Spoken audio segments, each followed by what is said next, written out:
जय बोले कि नेहा सिंह राठौर ने वीडियो क्या डाल दी, पूरे बाइक को यूट्यूब पे फेसबुक पे, और जो अन्य वक्त हैं उसके पीछे पड़ गए हाथ धो के। हमारे नेता के खिलाफ हिम्मत कैसे हुई बोलने की। तो उनसे ये कहना चाहता हूँ, कोई बोले भी नहीं। अरे इतनी तुम्हारे नेता में सहन शक्ति नहीं है तो जो गद्दी पे है उसे छोड़ दे, फिर किसी और को आंदोलन सहन शक्ति करे। समझ गए? विरोध करना न संविधान हक है हमारा।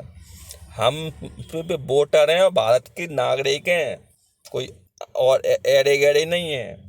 हम भारतीय नागरिक हैं और विरोध करना संविधान हक है हमारा। अरे तुम पे यार विरोध सहन नहीं हो रहा तो गद्दी पे मत बैठो, फिर किसी और को आन दो गद्दी पे। ठीक है? देश में वो हालत हो गई है, ठीक है, नेहा सिंह राठौर के पीछे तो पड़ ही पड़ रहे हैं जिनने देश का संविधान लिखा, देश का कानून लिखा, देश में एकता बनाई। उसकी मूर्ति को ये नमूने लोग जा रहे हैं। कोई हाथ तोड़ रहा है मूर्ति का, कोई गर्दन तोड़ रहा है मूर्ति की, कोई उसकी फोटो को पैर के नीचे दाब रहा है। एक बात कहना चाहता हूँ, जिस नेता की बातन में तुम आते हो ना, कल को तुम पे केस हुआ तो मैं डंके चोट पे कह रहा हूँ, जो नेता कतई तुम्हारा साथ नहीं देगा और संग देगा क्या, इनका लिखा हुआ संविधान और कानून यही तुम्हारा संग देगा और यही तुमको बचाएगा। समझ गए? यही बचाएगा संविधान, इनका ही, ये नेता नहीं बचाएंगे। तो इनका सम्मान करें, इनकी मूर्ति नहीं तोड़ें हैं। और कुछ लोग सपा सांसद के पीछे पड़े हुए हैं।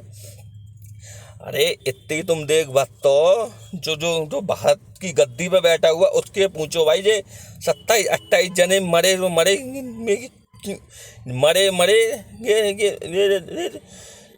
क्यों मरे? इनसे पूछो जो गद्दी पे बैठा हुआ है कि क्यों मरे जो 27-28 जने, बताओ।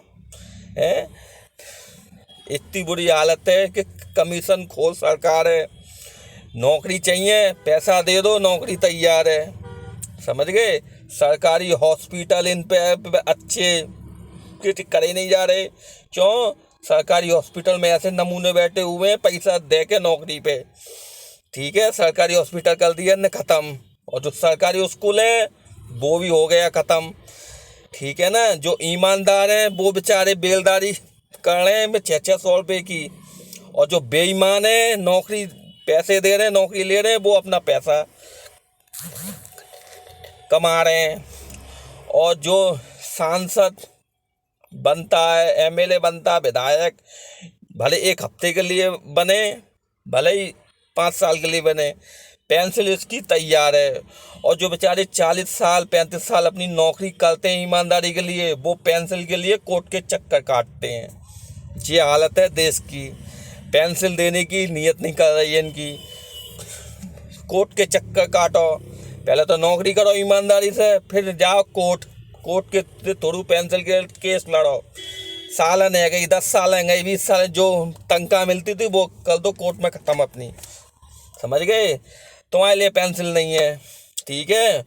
और इनकी एमएलए की और सांसद की तनख्वाह 1 लाख थी, 20% 25% तनख्वाह इनकी बढ़ा दी। ठीक है? और जो अपनी ईमानदारी की नौकरी करता है उनकी नहीं बढ़ाई। समझ गए?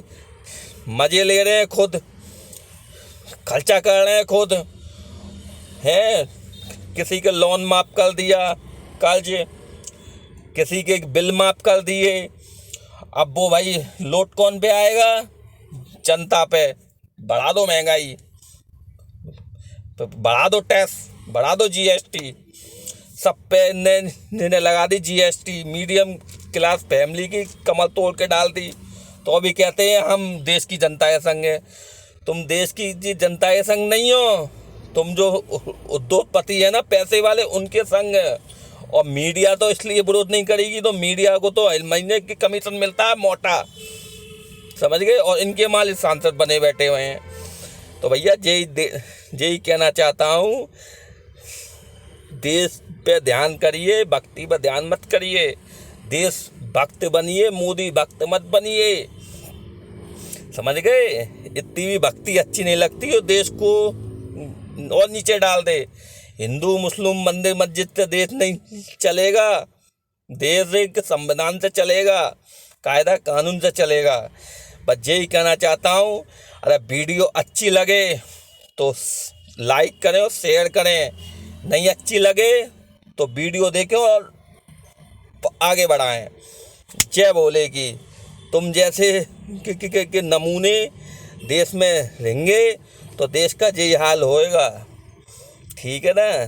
देश की नागरिकता बनिए, वोटर बनिए, और जो तुमको नौकरी देने की बात करे, हॉस्पिटल स्कूल बनाने की बात करे, उसको वोट करें।